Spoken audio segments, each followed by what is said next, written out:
జిన్నారం మదర్సాలో ఏం జరిగింది అనేటువంటి విషయంలో ఒక నలుగురం గత వారం రోజులుగా అక్కడ ఏం జరుగుతుంది అనేటువంటి విషయంలో విచారణ జరిపినప్పుడు మొత్తం తెలంగాణ కాదు దేశం మొత్తం ఆశ్చర్యపోల్సినటువంటి విషయాలు ఉన్నాయి. అక్కడ ఆ మదర్సాలో 70 మంది విద్యార్థులు చదువుకుంటున్నారు.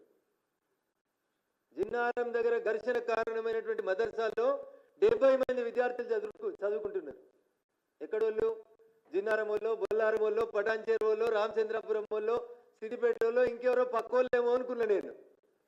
మొత్తం విచారణ చేసి చూస్తే తేలింది ఏంటంటే ఆ 70 మందిలో 65 మంది 70లో 65 మంది పిల్లలు మీది ఏ ఊరు అని అడిగినప్పుడు వాళ్ళ నుంచి వచ్చిన సమాధానం కిషన్ గంజ్ బీహార్ అని చెప్తున్నారు. వాళ్ళు దయించి సభ్య సమాజం హిందువులు మొత్తం ఆలోచించాలి. ఎక్కడి నుంచి వచ్చిరట? కిషన్ గంజ్ అనే జిల్లా నుంచి, బీహార్ నుంచి వచ్చినాము అని చెప్తున్నారు. మీ తల్లిదండ్రులు ఎక్కడున్నారు అని అడిగినాం. నెక్స్ట్ ప్రశ్న, మా తల్లిదండ్రులు అంతా బీహార్లోనే ఉన్నారు సార్ అని చెప్పారు వాళ్ళు. సో తల్లిదండ్రులు బీహార్లో ఉన్నారు, వాళ్ళు పుట్టింది బీహార్లో, వచ్చింది ఎక్కడికి? జిన్నారంకి వచ్చారు. పోనీ జిన్నారం ఏదో పెద్ద హైటెక్ సిటీ, అదేదో పెద్ద మున్సిపాలిటీ, సర్వాంగ సుందరంగా ఉంది, వీళ్ళు వచ్చిరు ఆడేదో చేస్తున్నారు, అదేదో కాస్మోపాలిటన్ సిటీ అంటే కాదు, చిన్న మండల కేంద్రం.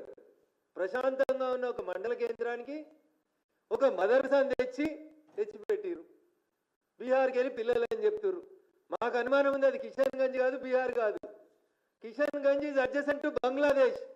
బంగ్లాదేశ్కి కిషన్ గంజ్కి మధ్యలో బార్డర్ ఉంటుంది, గీత.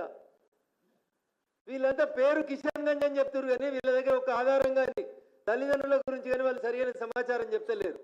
బహుశా ఈ మదర్సాలో ఉన్న 65 మంది కూడా బంగ్లాదేశ్ నుంచి వచ్చి జిన్నారంలో శిక్షణ పొందుతున్నట్టు నాకు అనుమానంగా ఉంది. ఇదే విషయం నేను రాష్ట్ర డీజీపీ గారిని కలిసినప్పుడు చాలా స్పష్టంగా చెప్పినాను.